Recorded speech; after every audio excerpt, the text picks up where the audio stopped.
Hey guys, Prowl 1701 here with a Patreon request today, and I have just listened to the Sirens of Time, the Redux edition that was, I think, not that long ago released.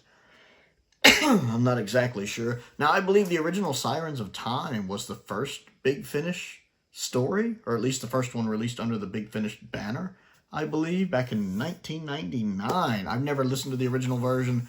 I do know it's supposed to be like a four-parter. In the original version, part 1 was the 5th Doctor, part 2 was the 6th Doctor, part 3 was the 7th Doctor, and part 4 was when they all came together. I believe I have that right. Whereas, in the new Redux, they kind of have the Doctors, the events they're going through are kind of overlapping on top of each other. Now, it's hard for me to say which version is better, because I like, on one hand, of the original version, I'm not jumping back and forth between the Doctors. I'm getting all of the 5th Doctor, one coherent story, all of the 6th Doctor, one coherent story, all of the 7th. Part of me thinks I might like that better, but at least this way, you know exactly what's happening to each Doctor in the Redux at the same time. You know, like, when the 5th Doctor's at this point, the 6th Doctor's at this point, the 7th Doctor's at this point, because it does keep intercutting between them across all 4 parts of the story now. So you kind of know where the Doctors are interlapping and when these little time storm things are hitting and affecting all of them. And that could be good as well. Again, I've never listened to the original version. This story is really hard to review. It's too long. Like, I think it's a little over 2 hours with a bunch of bonus material too. I think it was like 2 hours and 7 minutes with like 35 minutes of bonus material or something like that. I did listen to a little of the bonus material, because I didn't listen to all of it, but even Peter Davison was saying in this story he had no idea what was going on. He's like, you know, usually I can keep up with most of the Doctor Who stories, what's going on. I had no idea in this one. He goes, I know Colin and Sylvester had no idea in this one. He said, if I couldn't, I know they couldn't. I think he said straight up Sylvester had no idea what was going on in this one. So even Peter Davison's admitting we didn't know what was going on. And it does seem hard to follow, where the Doctor keeps running into different incarnations of this one person, sort of. Different versions of this one person, like Helen, Ellie, or something like that. You know, the names were so similar, I caught on that somehow they were connected. He's at different points in history. I love the stuff going on the submarine with the 5th Doctor. That's pretty cool. The stuff with the 6th Doctor is interesting. The stuff with the 7th Doctor, I didn't really care for on that planet. It was kind of the least interesting part to me. And then them coming together at the end just felt rushed. Plus, it keeps trying to do twist and twist and twist. I was getting distracted the further this went along. I think if I had watched the original version, the part with Peter Davison would have been my favorite. What I believe would have been part 1 would have been my favorite. I found that part interesting. The part with Colin probably would have been my second favorite. It probably would have been in descending order, with my interest being part 1, part 2, part 3, and then part 4. Part 4 is just a bunch thrown together at the end. With this one female character trying to manipulate the Doctors. And it's a bit underwhelming, honestly. It's kind of one of those stories that as I was listening to it, it was fine. It wasn't great. It was fine. It was very middle of the road. Very middle of the road. Just mid-C, low-C, high-D. If I was grading it. It didn't do a lot for me, but after I got done with it and I kind of started thinking about it, I was kind of like, meh, D. Certainly not an F. It's not garbage. Don't know if I ever have to listen to it again, but I think maybe in a decade or so I might be willing to listen to it again. The voice acting was a little weird. Davison, sometimes Davison's very good at sounding like the Doctor. Sometimes you can tell he's definitely older. He sounds more like he does in Time Crash, with his voice being a little lower, which they're older. I mean, it just is what it is. They're older.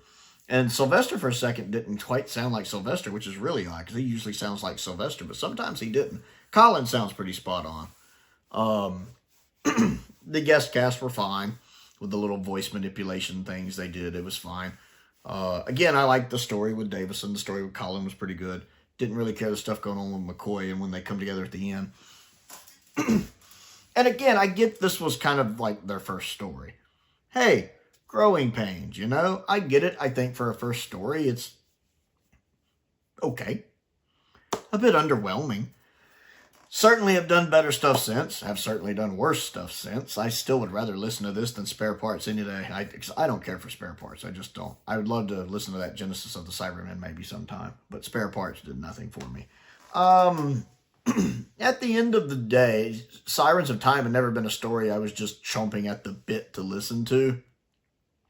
I don't know the fan consensus on this one. Like, I didn't think it was that popular, but I might be getting it mixed up with something else, but I didn't think it had the best reputation, but I'm not 100% certain if I'm not mixing that up with that weird one that starts with the letter Z, like Zygus or whatever, which is supposed to be really weird. I've never listened to that one either. So I'm not sure what the fan consensus on Sirens of Time is. It just, like I said, it's not like Empire of Death, where I was actively watching Empire of Death for the first time and knew it was trash. Like, I didn't have to wait till the end of it to know it was bad. I knew as I was watching it the first time that it was pretty terrible, very underwhelming. Whereas this one, as I was listening to it for the first time, it was okay. Again, I liked parts better than others, depending on which doctor we were focusing on. But, you know, I was like, okay, you know, I can get through it. I think I got through it in like 2 days. Most of it in 1 day. I think like the last 10 minutes of it was the next day. It was fine. Just kind of looking back on it. Maybe it's because just the ending of it. Because part 4 was the weakest part for me when all the doctors come together. And I'm really big on stories sticking the landing. Same reason I'm not a huge fan of Hand of Fear, even though the first 3 episodes of it are great.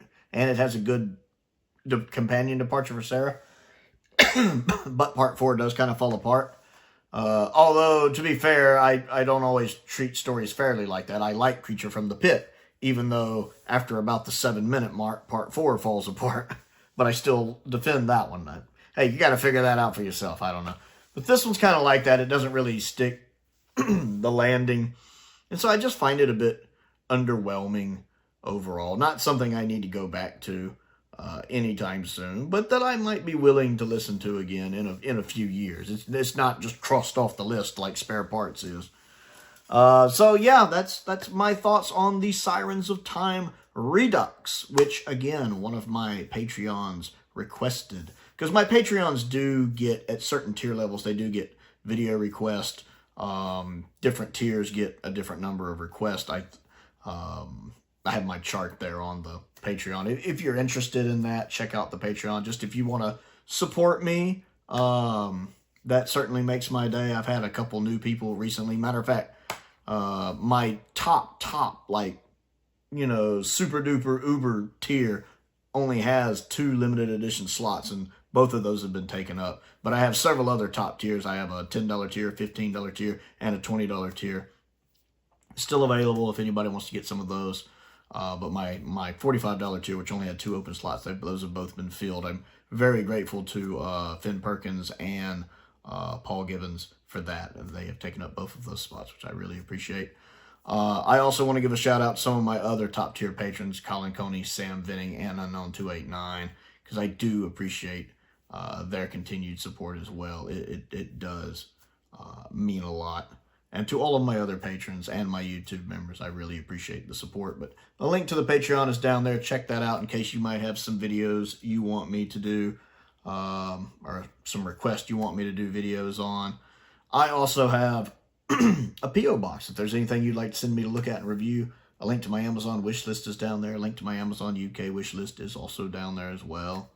Most importantly, thank you for watching.